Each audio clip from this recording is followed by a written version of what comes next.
It was a pleasure to be here It's on a the pleasure to have anniversary of your. Would that be your inaugural incarceration? Inaugural. Yeah. That's the first one. It is a pleasure to be here on that anniversary, my 31 friend. day. It was a Monday morning, and that Friday at 4:30 they called. So that's what I wanted to ask you. Did you know you were going, or did you get caught in something and taken right No, to it? I knew You were going to court that day. I knew there was a good chance of me going to prison, but I didn't know for sure till that Friday. And what was this one for? This was for the kidnapping. This was kidnapping. They called and they said, the attorney goes, "Are you sitting down?" And he goes, "Department of whatever turns you down, community corrections." They turned you down. So you got two options. You're looking at prison, or you're looking at me putting you into a work release program, but if community corrections turns you down, you can't stay in the community.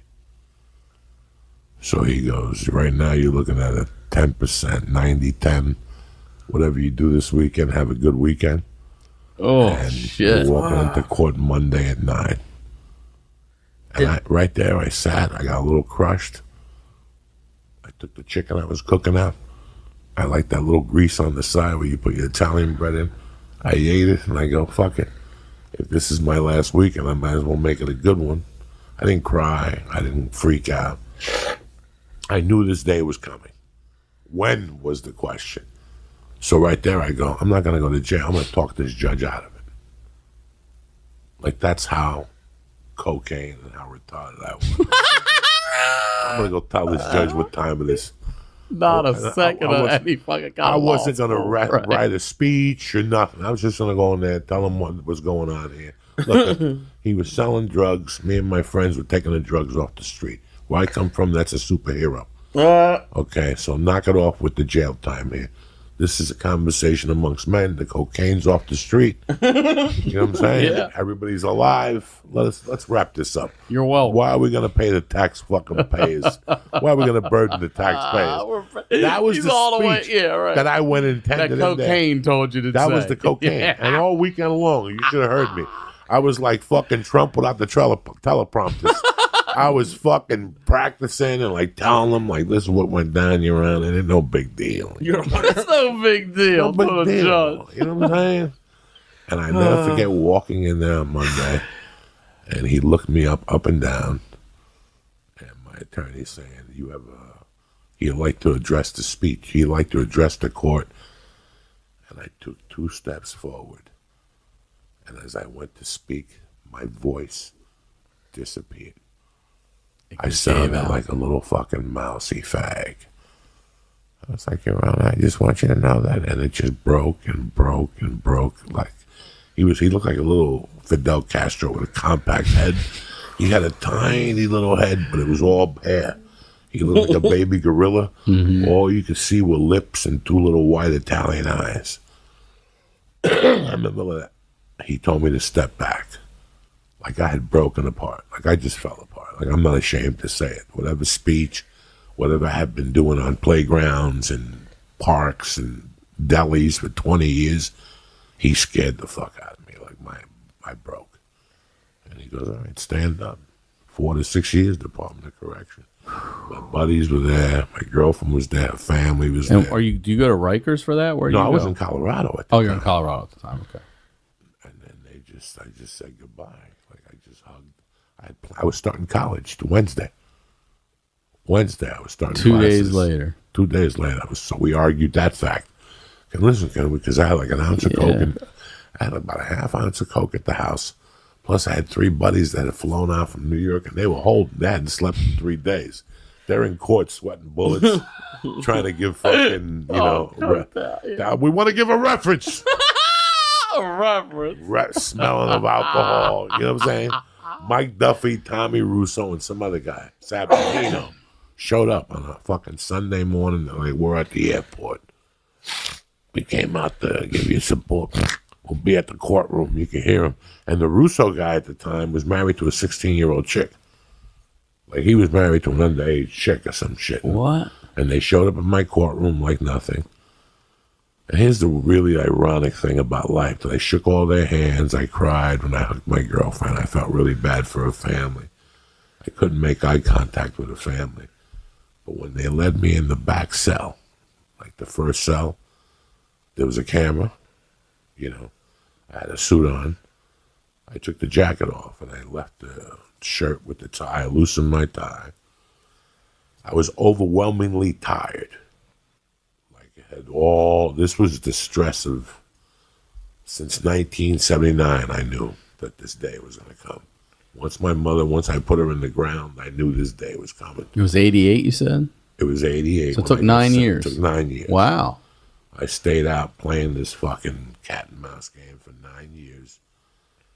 And I'll never forget, this is how weird God works. I went to fold my jacket, and wherever my hand landed, I felt something in the jacket.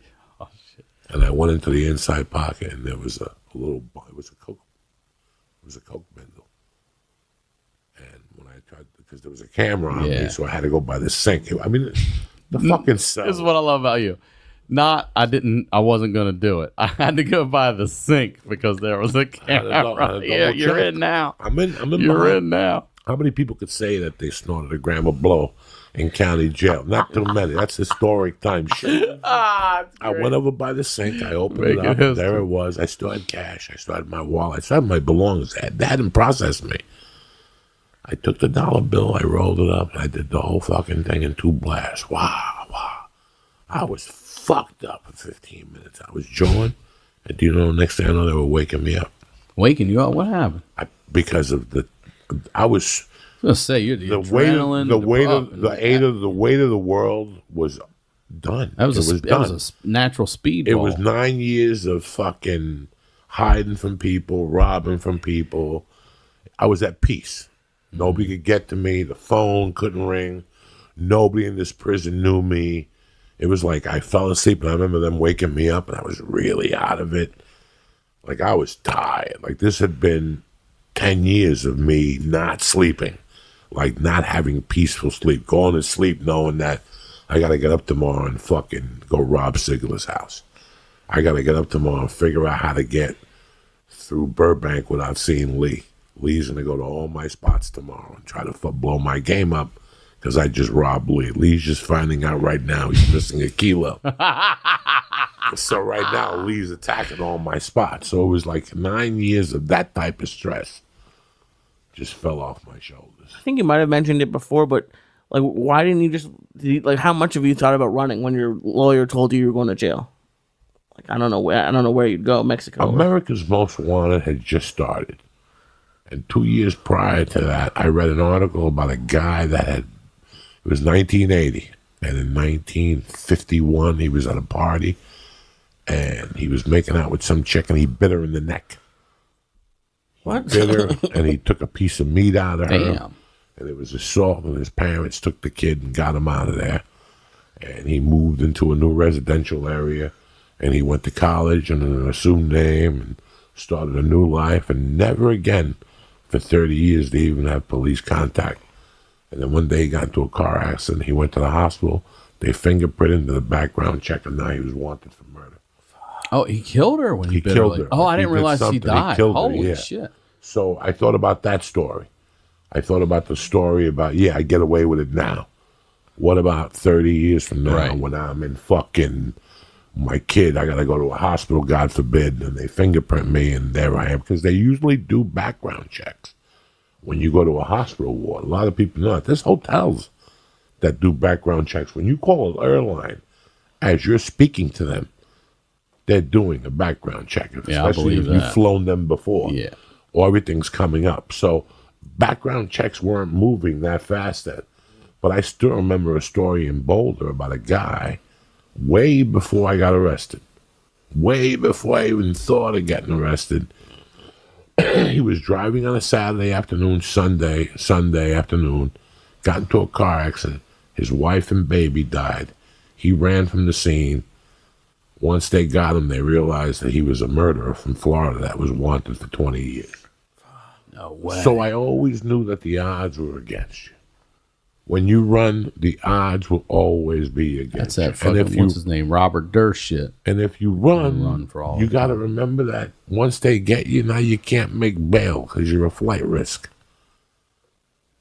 I don't want to be known as a flight risk. You figured just get it over with? Get it over with. There was no running. I didn't go to prison for the crime of kidnapping Bella. Yeah, we terrorized him that afternoon and tied him up and put him in the trunk of a car, but that happens when you be a cook. Till this day, I love Kent. I saw the picture. He looked scared to death then. He still looks scared to death. I love Kent. He was waiting for somebody to come up behind him. And I love anybody who I did that to. You know what I'm saying? But they all have to know that they were also involved. If you do the time, if you do the crime, you got to do the time. Once you put yourself into that world. That's what I say. There is a lifestyle. There is a lifestyle that comes with it. Yes. You have to strack. Yes. You got to watch who you trust. You got to watch who you talk to. There was a lot of, if Lee comes to me tomorrow and says, I'm out of the podcast visit, I'm getting into the cocaine business, I'm going to give him a month and I'm going to rob him just out of principle because I know he doesn't know what he's doing. I know for a fact he's going to go to a bar with one of his chunky bitches, be over there eating an ice cream sundae with a kilo in his refrigerator. I'll send you over there for a small nickel to hold him there, and I'll break into his house and take the kilo. You're going to come out of retirement just to get me? No, but I'm just saying that, that was the mentality. That's what people would do. Okay. That's the mentality. That's if you were going to be that dumb, I got to rob you. If you're going to be that fucking stupid. I know. I can't tell you how many people I know out here that grew weed, 15 years ago, had a bunch of it in their place, told everybody, and then people are outside sitting on the place, and one night they come in, fucking 5 of them, shotguns, masks. Fuck. They know where everybody is. They know what room everyone get him out of the video game room. Boom, pulled them all out, made them all. It was 4 dudes I knew and one of them's sister. Made them all strip naked, lay face down on the kitchen floor, and they took everything. I mean, TV. They took everything.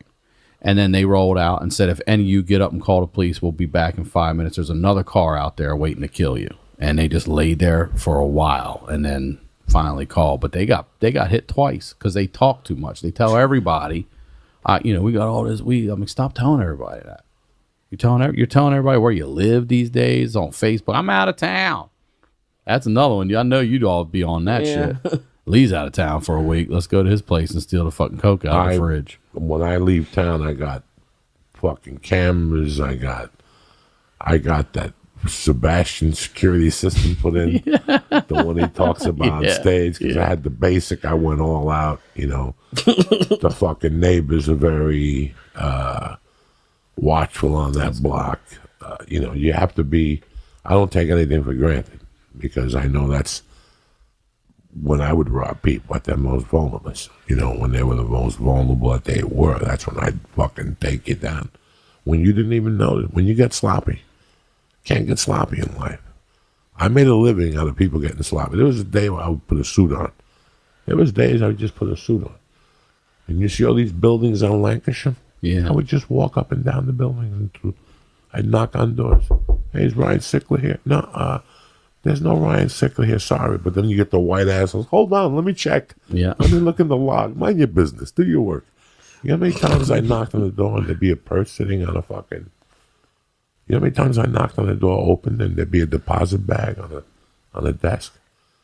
And I'd look out in the hallway and nobody, and I'd put the deposit bag, take a walk, and there'd be $2,000 in there. Damn. I can't tell you how many days I had those. That had to happen 5 times to me. You just walk through the building. Just walk through the building like I owned it. I remember getting sent on a job interview one time.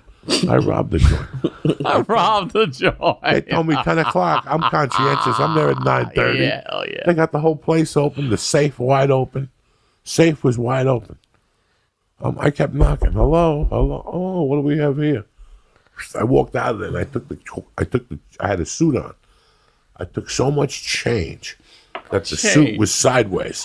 I even took the bag of nickels inside. I'm walking around sideways with the suit. It never. I mean, I saw this guy beat up some guy, called himself a paratrooper. He beat him over the head with a fucking magazine at 6 a.m. in front of a coffee shop in Venice. I mean, it was like, our best friend got stabbed in the stomach, and we're delivering him to my little brother who's a doctor in the middle of the night. Like, this is all happening while I'm going and doing movies with Roman Polanski and Oliver Stone. I mean, like, crazy shit was going on, and we were just going a million miles an hour. And then on July 3rd, 2009, we used to do this party in Venice where I lived up on my roof. I'm really good friends with that guy, Charlie Tuna, and guys from Fishbone. There's this great band called House of Vibe, and they play Wednesdays at Harvell's. It's sort of like the local who's who of the West Side hip hop scene. And they would play on my roof every July 4th. And it was a crazy party. Everybody eating mushrooms and just having the time of their life.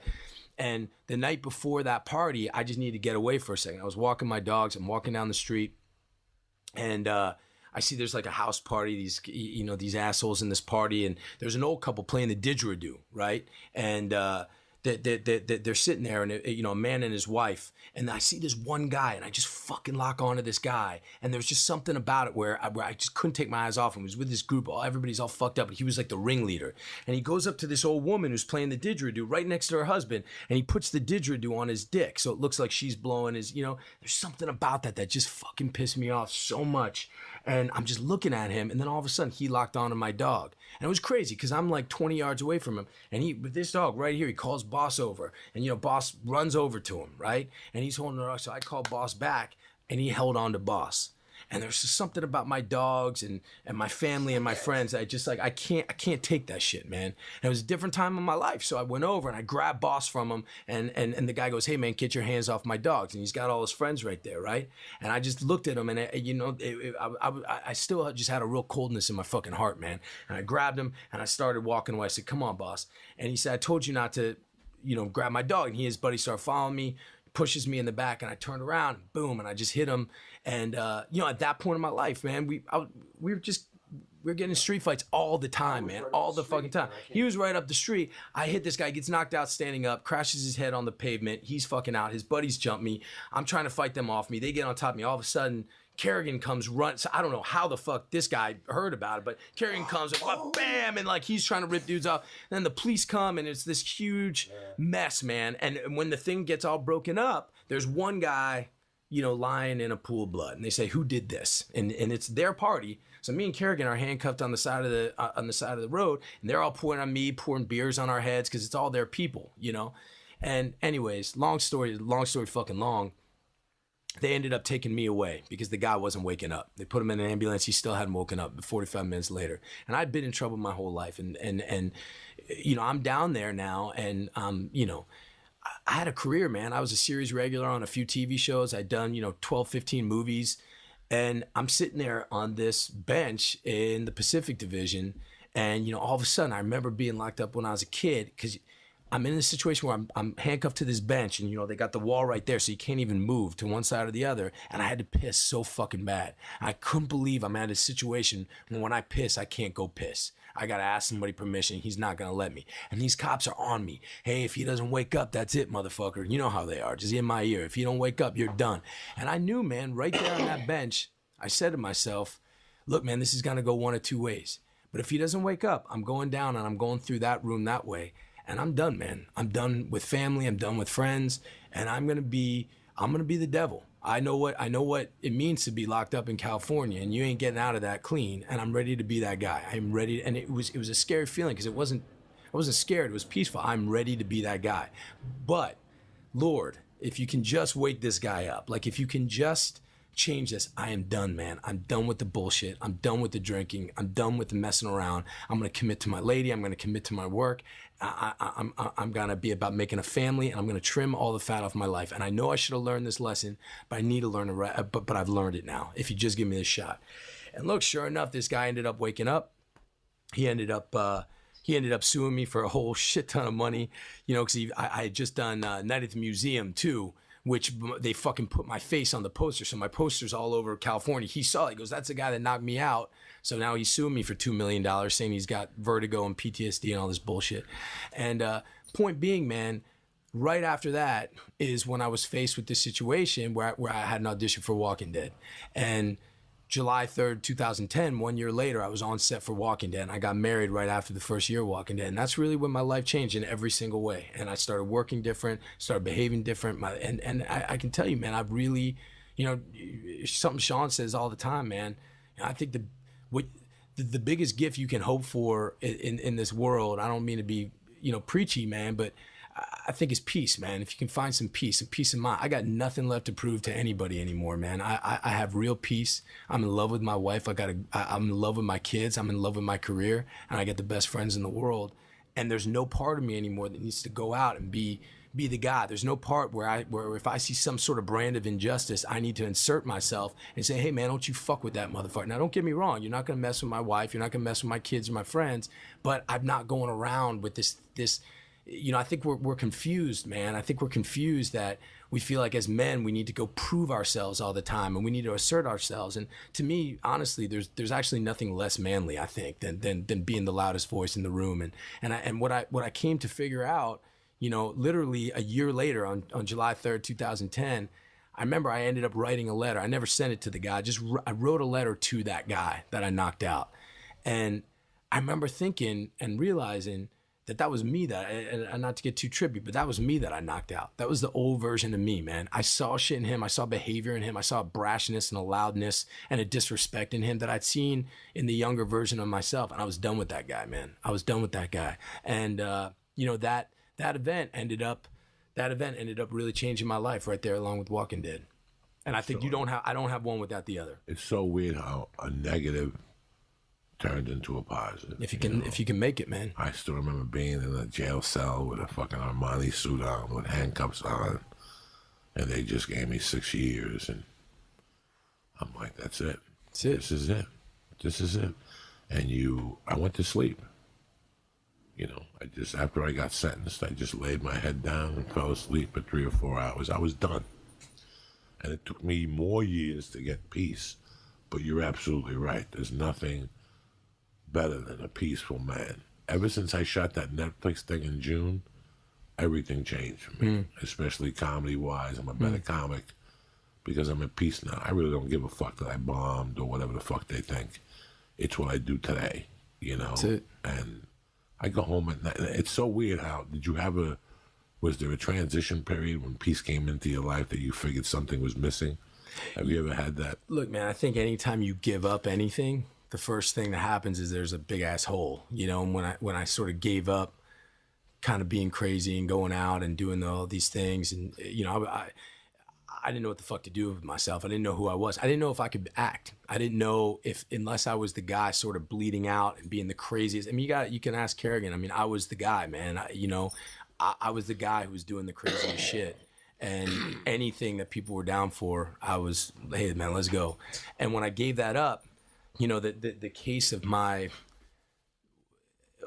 deal was I sort of was under this deal with the prosecutor's office that I had 3 years where if I didn't need to be charged and didn't need to be convicted, but if I was arrested in association with any kind of violence, it was a mandatory 10 years in LA County. And those 3 years, man, right after that, I just cold turkey stopped everything. And I didn't know I was really scared, man. I didn't believe in myself. I didn't know who the fuck I was if I wasn't, being that guy. But then that's life, man. That's growing up. It's like you start to get something new in, you don't know what the fuck it is, but you don't run from that. You run towards it. And I think it's weakness and cowardice to run back to what's familiar to you all the time. And I think especially if you're gonna be an artist, you got to run to what scares you. You got to run to what you don't do well. You got to run, else you're just doing the same shit over and over again. And fuck you, man. Like you got this opportunity. You got this opportunity to be a professional fucking artist. Like challenge yourself, I fucking grow. love it. Now. Yeah, fuck yeah. Now my dick gets hard. That's it, man. I go up there, again, I always knew, and it's dumb. I always knew from watching those stupid YouTube tapes that Leonard Skinner had something in their head. And in the documentary, they said our goal was to blow the band behind us out. And that's what my goal is now. As gentlemanly as I could do, is if I'm at the comedy store, I'm destroying that thing. I don't care what comes out of my mouth no more. Yeah. I'm not politically correct at all no more. It doesn't matter to me. I'm going to take you into my world. And that's what stand-up is, taking you into my world, Not to get too much in. Thank God for Ricky Gervais going off Sunday night to let people know that you still got a voice, okay? We still got a voice. You know what? If they want to cancel your TV show, we don't have one. If they want to cancel my Twitter account, I'll keep telling jokes. Right. So we're in a society right now that we're not going to stop. The Comedy Store is not going to shut down. Right. You know, none of the other clubs are going to shut down. So you have to say that's what comedy is. It's the truth. It's the truth. So that's what are you scared of? Hearing the fucking Comedy truth? is a dark room where adults go to hear the uncomfortable truths. It's the truth. Yeah. You know, when I saw those people at the Grammys, the Golden Globes, they were fucking moving in their chair. That means a comic did his job. That means a comic did his job. And the people that had a sense of humor, they were laughing. They didn't give a fuck. Yeah. You know, it's what happens is you're at a table with 6 guys. Tom Hanks is at that table. I'm not allowed to laugh. Fuck you. Fuck you, Tom Hanks, with that long head of yours. He said You made Scorsese it. wasn't tall enough to ride. The How much rides. time are you spending at amusement park? Yeah. He's not tall enough to ride the ride. Felicity Hoffman license plate, all that that's shit. so funny. That's brilliant shit. And then at the end, he said something that you want to tell people every day, and you can't, because that's how I know I live my life. I know that half of these people walk around with 1 foot in and 1 foot out, and they brag to you about the 1 foot in, about how good of people they are. They donate to fucking this, they do this, but then they have this other leg in this fucking destruction mode where, you know, their employees are jumping out fucking windows, and, you know, fucking The line about ISIS having a streaming service was the yeah, best. and you know what? And then that line. What was the Jeffrey Epstein line? That was funny too. God damn it. No, he said something about it and he was talking about his Oh, you have to Amazon take your own show. private plane? But look at even the fucking ISIS line. The ISIS line is a joke. But to you people listening at the house, it's not a joke. These people will eat a scab off a dog's knee. They don't give a fuck. They really don't give a fuck. You know, he made a Harvey Weinstein joke or something. There's That was it. He said it was like it was something about Harvey Weinstein and Jeffrey Epstein, wasn't it? well, Epstein was. He said that he'd rather be. This is the last time he's doing it. That you'd much rather be watching. That Netflix is. Everybody's streaming. Television dead. Movies dead. Everybody's streaming. Everybody's talking about Netflix. That his show is on Netflix about a guy who's thinking of killing himself after his wife dies of cancer. He goes, spoiler alert, he doesn't kill himself, just like Jeffrey Epstein. That was it. And he goes, oh, I know, he was your friend. I don't care. You know? And then he goes, you had to get your own flight here tonight. And that's the truth. You know, listen, even in comedy. Okay, you were around for Kennison, or we're not. I was a kid. I mean, I was in high school, and I Okay. So you weren't at the I went and floor. saw no, but I Okay, saw so- Kennison when I was 16. I was such a fan. I bought a ticket by myself. I went to the Tupperware Theater in Orlando and sat there and watched him. But my point is that if you knew Kennison, like I didn't know Kennison, but I see it now on smaller scales. There's always that one rich guy at the comedy store that's his parents are filthy rich. Nobody knows about it. He just goes up there, and since his comedy isn't up to par, he becomes something else.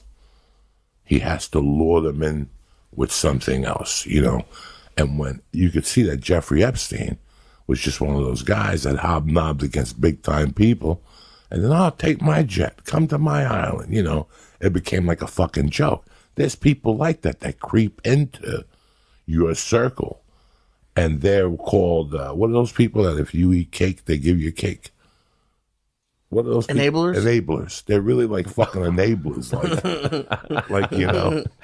And it was weird that when he said it, he struck a chord with all those people. Jeffrey Epstein would be at all those parties mingling. They all knew who the fuck he was, you know. They all knew what was going on with Harvey Weinstein, what he was doing. They all knew. But they didn't give a fuck. Nobody raised their fucking hand. We live in a town where if we raise our hand, we lose our career. We care more about our pocketbook. You don't think anybody knew Harvey Weinstein was fucking broads or getting his dick sucked for movies? You're going to look me in the face and say that? You know those particular type of guys? They're like frat boy guys that you go to their parties and their girlfriends are there, but they're in a circle on their own, talking about the chicks they're banging on the side and all that shit. That's what those Jeffrey Epstein parties were. As soon as you walked in, Jeffrey would put his arm around you right in front of your wife, walk you away and go, excuse me, I need to talk to him. And she's like, oh, aren't I impressed? And also he's like, wait till you see the 16-year-old pussy I got waiting for you in the back today. I knew guys like that. I didn't hang out with them because of those reasons, but I know people like that. That just creep. That's how they got cool. You know, invite a bunch of 40-year-olds to fuck a bunch of 18-year-olds. Who makes you cooler than that? If I called you right now and said, come over to the house, and you came over to my house, and I had 3 18-year-olds in the back with a couple lines of coke, and all of a sudden you get there, and you're like, who are they? And they're like, we're going to be in Joey's new movie. There ain't no movie. What movie you talking? And you look at me like, really? Yeah. We're talking to Leonardo DiCaprio right now as we speak, and they're like, oh, we're going to work with Leo. Come on, do a line. Take the top slow. Let's get the party started. That's what it is.